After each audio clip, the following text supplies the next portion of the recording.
Good morning, student. Let's continue our lesson number 4, Nutrition in Living Organism, from page number 27. Transport system in plants. Look at the picture. The picture shows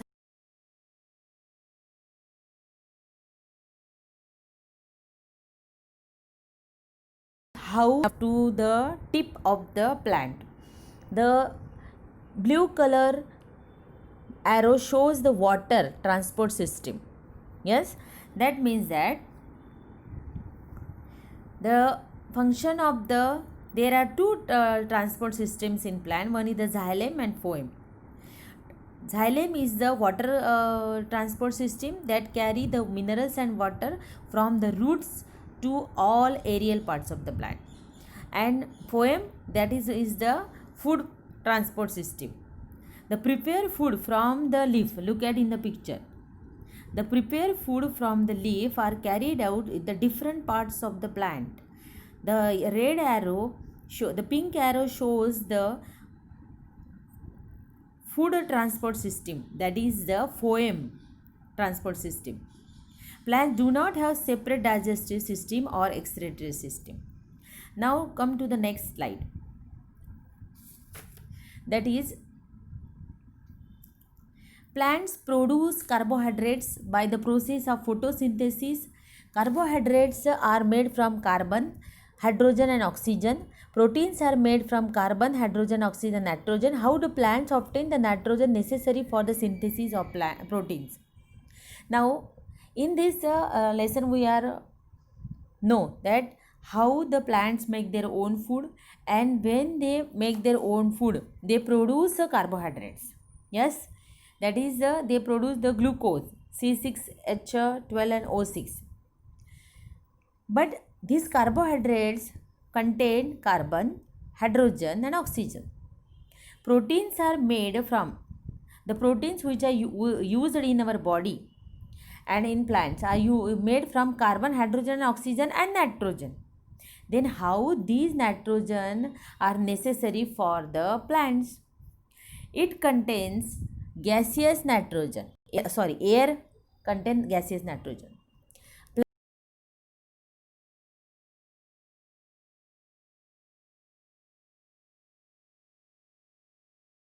Plants fixation of nitrogen occurs by biological and atmospheric methods.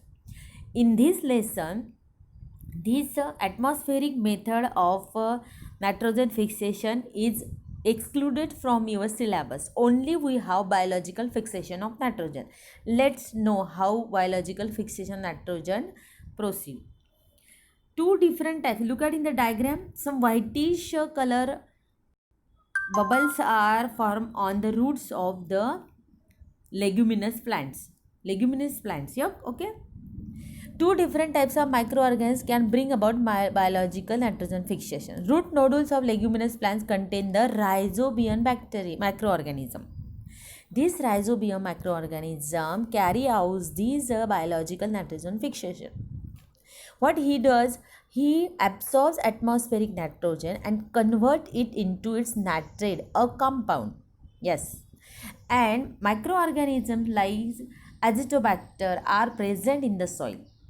They also convert atmospheric nitrogen into the nitrates. That is, these rhizobium and Azotobacter are carry out the biological fixation of nitrogen. Yes, is it clear? Now move on to the next slide. The symbiotic nutrition. Look at in the picture shows the lichen. In some cases, two or more than different types of plants live together to fulfill their needs of nutrition. Sometimes what happen, दो plants एक साथ रहते हैं for together to fulfill their needs of nutrition.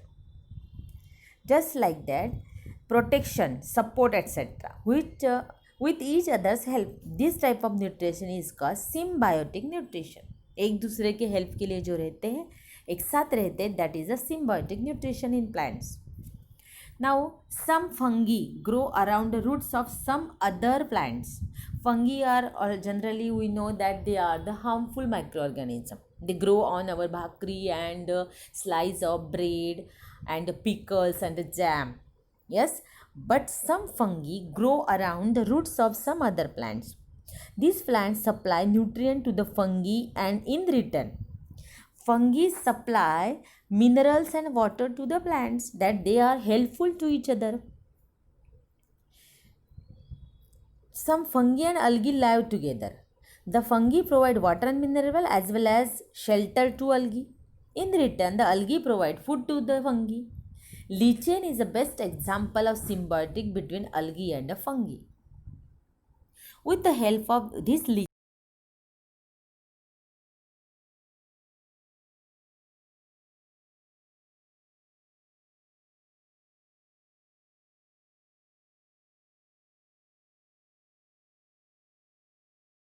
in food spices, as we use as a spices, it is just like a black and white color pepper like masala.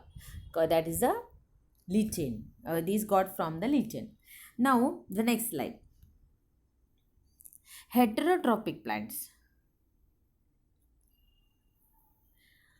What is heterotropy? That they are make their they are depend for the food on the other plant. They are called as a heterotrophic. That is, they do not carry out the photosynthesis reaction.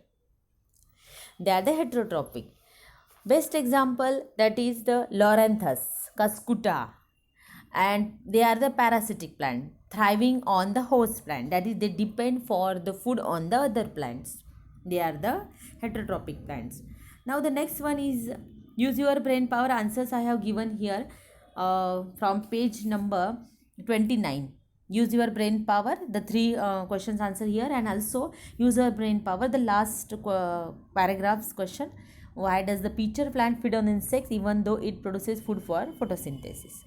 Now come to the next slide. Saprophytic plant.